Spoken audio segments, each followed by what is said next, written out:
प्रडाक्शननि गेजेरजों संसारनि माया जे सावथुन दिहुनबाय बेयो थारैनो नैबे गबरधना ओनसोलनि थाखाय खोब गोग्गाथाव।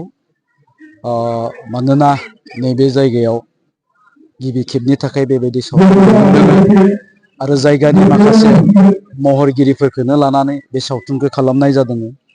जों आसा खालामगोन बे सावथुना मोजां जागोन आरो जोंनि बर' हारिनि हारिमुआव एसेबाबो बिहोमा होलांनो हागोन। गोग्गाथाव बाथ्राया नैबे डाइरेक्टर प्रडिउसार एसेबां कनफिडेन्टनि गेजेरजों बे सावथुनखौ दिहुननो नाजादों बे माने खोब मोजांनि बाथ्रा। आं आसा खालामगोन बे सावथुना जाफुंसार जागोन आरो इयुनावहाय बिथांमोना बे सावथुन दिहुनलांबाय थानो हागोन। जोंहा बड' सिने आर्टिस्ट एस'सिएसन, जाय बड' सिने आर्टिस्ट एस'सिएसना जोंनि महरगिरिफोरखौ थुलुंगा होनांगौनि थाखाय एबा बिसोरखौ जोङो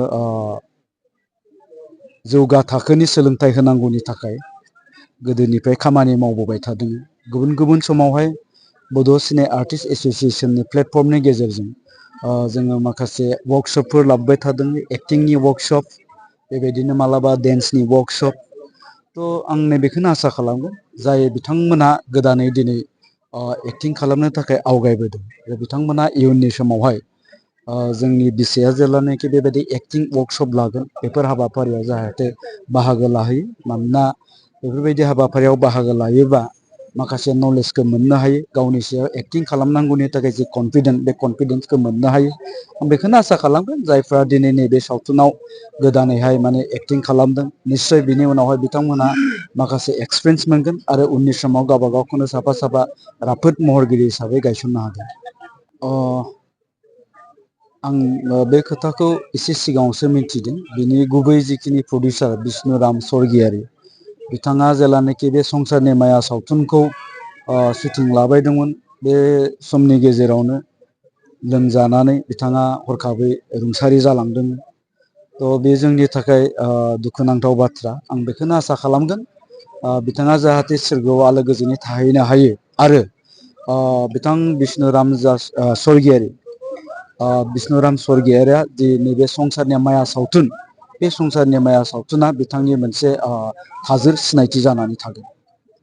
सावथुनखौथ' नायनाय जायाखै, खिन्थु संसारनि माया जि सावथुन बेनि टाइटेलखौ नायोब्ला आङो नैबेखौनो साननानै लादों निस्सय बेवहाय जोंनि समाजनि माखासे आसार खान्थि, समाजाव जाफ्लेबाय थानाय माखासे जाथाय बिजाथाय बेफोरखौ लानानै खालामनाय जादों। निस्सय समाजाव बियो मोनसे मोजां मेसेज होनो हागोन आरो ओंखायनो आङो गासै रायजो राजा नोंथांमोनखौ आङो नायनो थाखाय खावलायदों जाहाथे बेफोरबायदि मोनसे ससियेल सावथुनखौ नायनानै जोंनि माखासे गेना गोरोन्थिफोरखौ फोसाबनानै लानो हायो। दा जियानो जा संसारनि माया सावथुन, जाहाथे गासैबो रायजो राजा बिथांमोना बे सावथुनखौ नायनानै जोंनि प्रडिउसार एबा महरगिरिफोरखौ थुलुंगा होलाङो।